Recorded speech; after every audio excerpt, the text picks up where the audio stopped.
बापू यादव जी।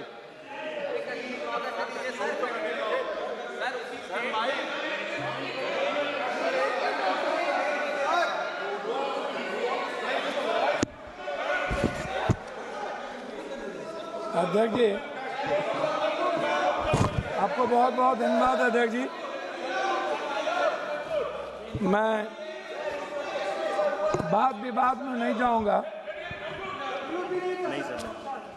मेरा सवाल सबसे पहले अपने उस पराक्रमी सेना के लिए जिन्होंने अद्वितीय पराक्रम दिखाया। भले ही हमारे नीति ने उनके पराक्रम को लक्ष्य तक नहीं पहुंचाया, लेकिन हम सब का जीवन, मन, धन, सेना के आजीवन उनके परिवार के प्रति समर्पण।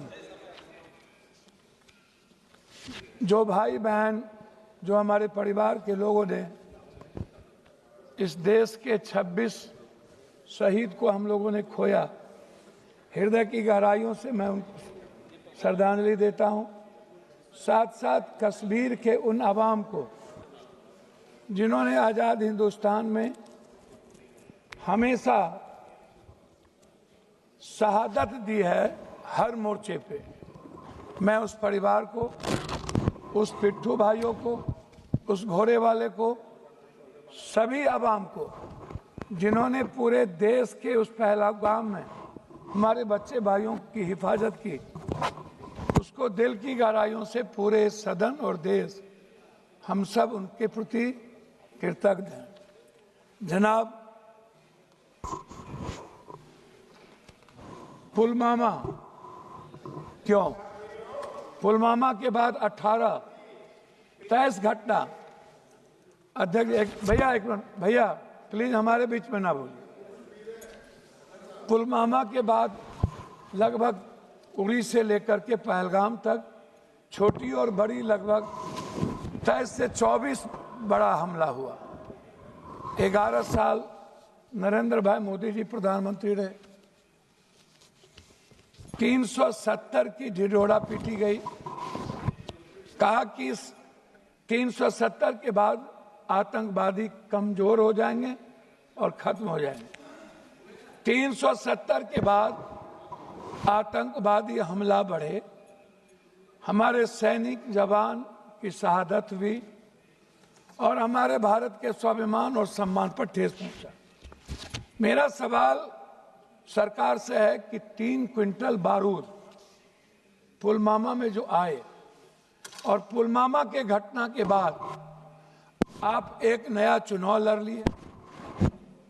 कम से कम भगवान का तो राजनीतिकरण होता ही है।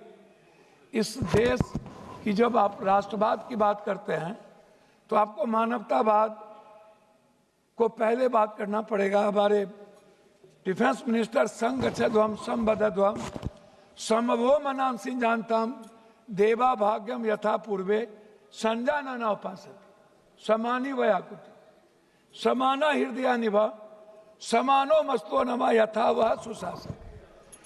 एक लाइन बोले और लाइन वो भूल गए। और इसी में है भारत की पूरी संस्कृति, पूरी सनातन, पूरी वसुधैव कुटुंब, पूरा सर्वधर्म संभाव और सार्वभौमिकता।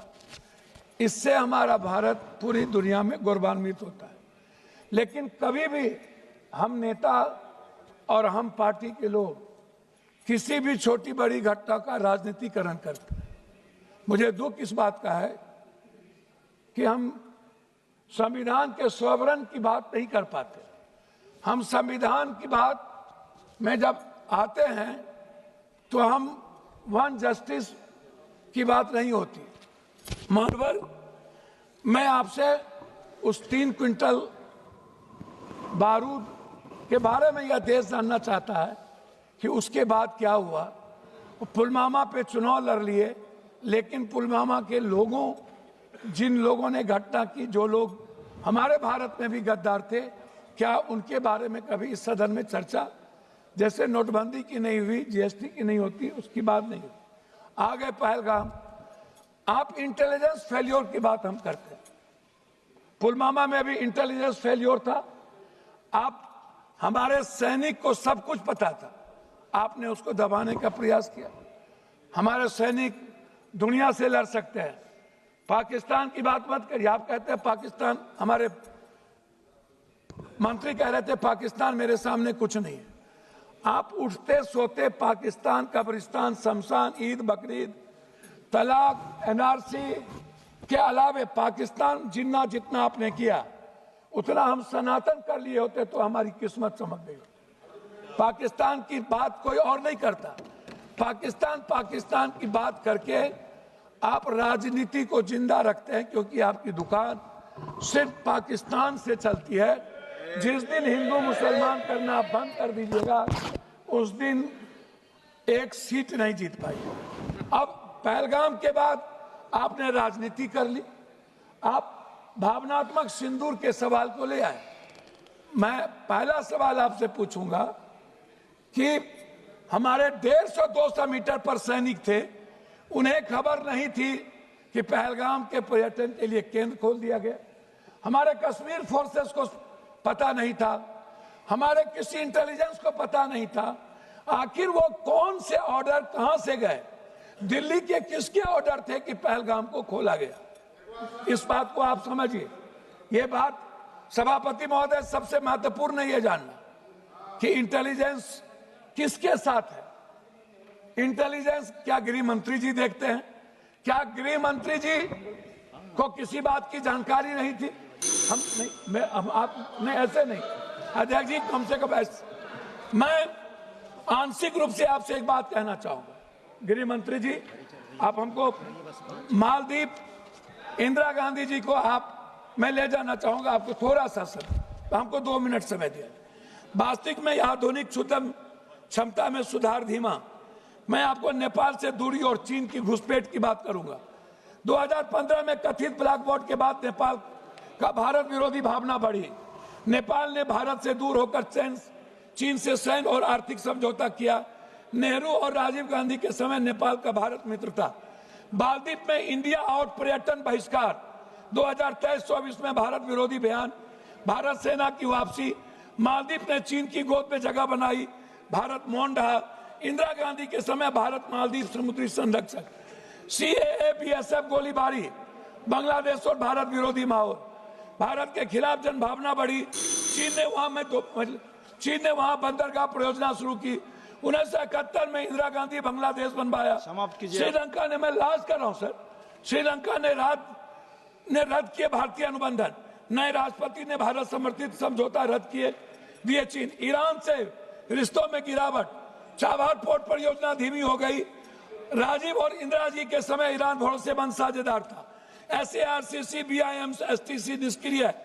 चीन से डर और अमेरिका। अब लास्ट में कर रहा हूं, तुर्की के साथ टकराव और व्यापारिक गिरावट, व्यापार, विमानन और डिप्लोमेसी। मैं अंतिम में मैं आपसे कहना चाहूँ, अंतिम में कह रहा हूँ ऑनरेबल मेंबर सर, अंतिम में मैं सर, मैं एक मिनट सर, एक मिनट ऑनरेबल मेंबर सर, एक मिनट सर, एक मिनट, मैं आप खत्म कर दीजिए, खत्म कर दीजिए। एक मिनट सर, एक मिनट जस्ट मिनट दुराई जी, जस्ट मिनट, एक मिनट भैया भैया भैया ऑनरेबल मेंबर भैया खत्म कीजिए सर। मैं 1 मिनट जानना चाहूँ, आधा मिनट। मैं अंत करूंगा कि इजराइल को छोड़ के पहली बार आजाद हिंदुस्तान में रूस ने भारत का सपोर्ट नहीं किया। हम चीन के सारे संपत्ति, सारे व्यापारिक चीजों को हम बढ़ावा देते हैं। चीन हमारी जमीन को हथियाता है। हम चीन पर एक बार हिम्मत और औकात नहीं होती है बात करने की। हमारे सेना को लड़ने की ताकत है चीन से। अमेरिका से। அவைத் தலைவர் அவர்களே, காஷ்மீரின் பகல்காம் பகுதியில் 20 நிமிடம் நடந்த அந்த